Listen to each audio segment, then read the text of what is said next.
The National Police Commission says it now has feelers with substantial information on the alleged involvement of police officers in the abduction of at least 34 sabungeros or cockfighting enthusiasts. In a chance interview on Wednesday, July 9, Napolcom Vice Chairperson and Executive Officer Rafael Calinisan says the feelers reached out to the agency a few days ago. Regarding how much the feelers knew about the case, Calinisan says, malalim yung gusto lumapit malalim. So let's see.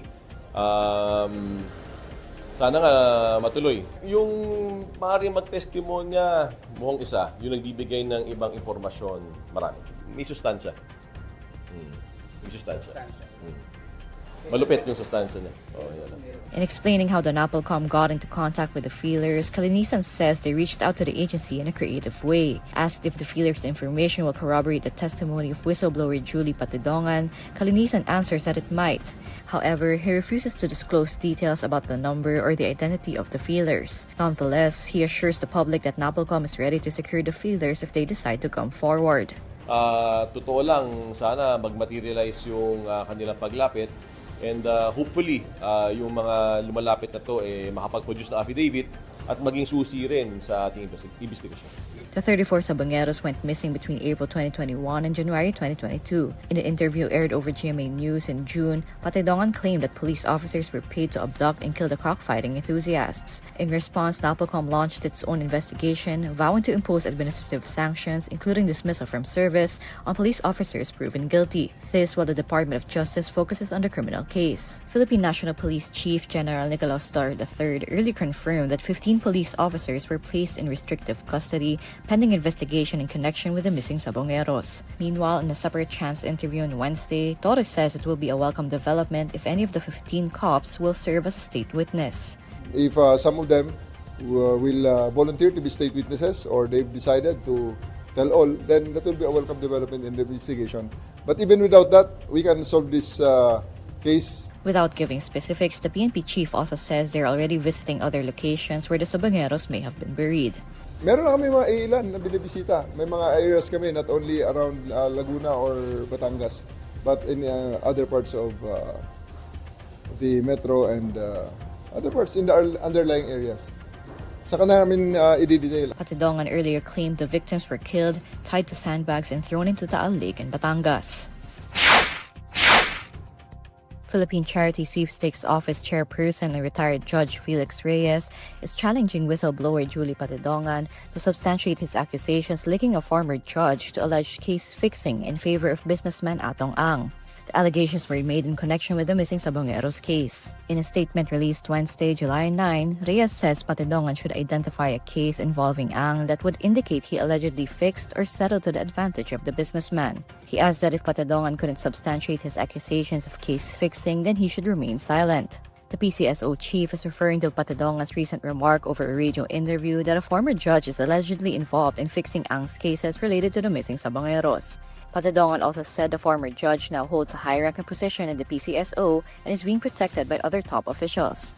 In Wednesday's statement, Reyes categorically denies the accusations. Reyes points out that Patidongan's accusations come after the PCSO chief applied for the position of ombudsman. Patidongan recently tagged Ang and actress Gretchen Barreto as the masterminds behind the case of the missing sabungeros. Both have denied their involvement in the missing sabungeros case. Patidongan also claimed the sabungeros were killed and their bodies dumped into the Taal Lake a few years ago. The Office of the Vice President says the Department of Budget and Management increased the OVP's proposed budget for 2026 by 170 million pesos. In a chance interview on Wednesday, July 9, OVP spokesperson Ruth Castelo says the DBM increased the OVP's initially proposed budget of 733 million pesos by around 17 million pesos. She says the OVP then requested another increase, which the DBM again granted. This brings the OVP's proposed budget for 2026 to 903 million pesos. Nung nagdagdag sila ng 60-something million, we requested for additional personnel services. Siyempre may cost yun, yung na-mention ko kanina na additional employees para mas ma-fulfill yung functions and other IT equipment that are needed for the OVP. Ang binigay na final ng BBM is 903 million. Costello then clarifies that the 903 million peso budget does not include confidential funds. No confidential funds. Hindi naman na tayo nag-request din. Bakit po ma'am? Hindi na nag-request? If they want to give, they want to give. She then expresses hope that Congress will see the need for this budget and approve it. She commits that the OVP staff will attend the congressional hearings for the 2026 budget. Last year, the OVP's proposed budget for 2025 was slashed from about 2 billion pesos to around 700 million pesos. House lawmakers decided to reduce the OVP's budget after Duterte repeatedly refused to directly answer their queries concerning the use of public funds. Duterte is being accused of misusing both the Department of Education and the OVP's funds from 2022 to 2024. Senator Risa Hontiveros filed cyberlibel complaints at the Department of Justice against a former Senate witness, a lawyer, and some social media personalities allegedly behind the creation and dissemination of a viral video. The person in the viral video had accused Hontiveros of coercing testimony against the Dutertes and alleged sex offender Apollo Quiboloy. Named as respondents in the cyberlibel complaints are former Senate witness Michael Maurilio, lawyer Ferdinand Topacio, and vloggers Byron Cristobal, Jeffrey Celis, Cosette Chu, Jose Sonza, and Alex Destor. So ayon sa aking legal team, ang nararapat na kaso ay cyberlibel.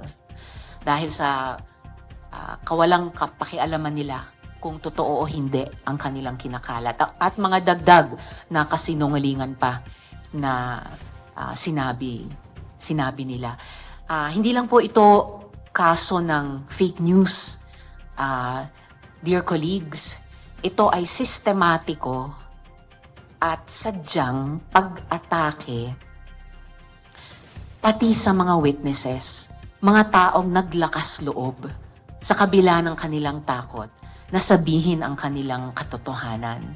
In the viral video, Maurilio claimed that Hontiveros forced him to testify against former President Rodrigo Duterte, Vice President Sara Duterte, and Quiboloy. He alleged that the senator paid him a total of 1 million pesos to do so. Hontiveros denied the claim, saying that Maurilio even reached out to her office days before the video was released. According to Hontiveros, Maurilio's last communication was on June 22 and June 23, when the former witness asked for rescue.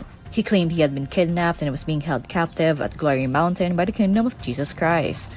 The senator's filing of cases comes a week after she submitted a complaint at the National Bureau of Investigation seeking its assistance to unmask and charge those behind the video of Maurilio. The senator previously said her complaint called for an investigation into several vloggers whom she accused of further spreading disinformation against her.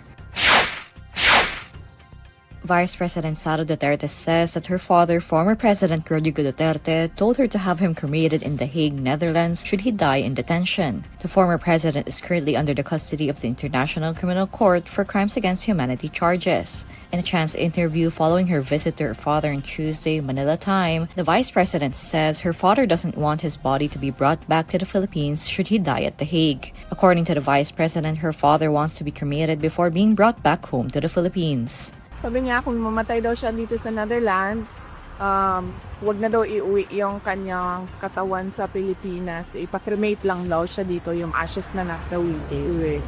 However, Vice President Duterte says she told her father that they will have to discuss it further in the future as she describes herself as not pro-cremation. And then sabi ko sa kanya, so anong mangyayari nito kung kunwari hindi namin sundin yung habilin mo na i-cremate ka. Sabi ko, ilibing ka namin doon sa tabi ng tatay mo. Babalik ka ba? Sabi ko, babalik ka ba? Sabi niya, well, hindi naman, pero pag-isipan ko kung mumultuhin kita o hindi. Asked what she felt about her father's supposed last wishes, Sara responds that it is only natural for his age. Well, natural din naman na siguro yun sa 80 years old, no? Na mag-isip ng ganon. So, and mabuti na rin yun na alam nating lahat kung ano yung kanyang last wishes para magagawa yun kapag nangyari. The vice president previously stated that her father had grown significantly thinner while he was detained at the ICC, but clarified that he appeared to be healthy. This time, the vice president notes that while Duterte had grown slim, the look suited him better and that his skin complexion had even improved. Former President Duterte is facing crimes against humanity charges over his administration's bloody war against drugs. His infamous anti-drug campaign left at least 6,000 people dead, with human rights groups reporting the death toll is at least 20,000 people.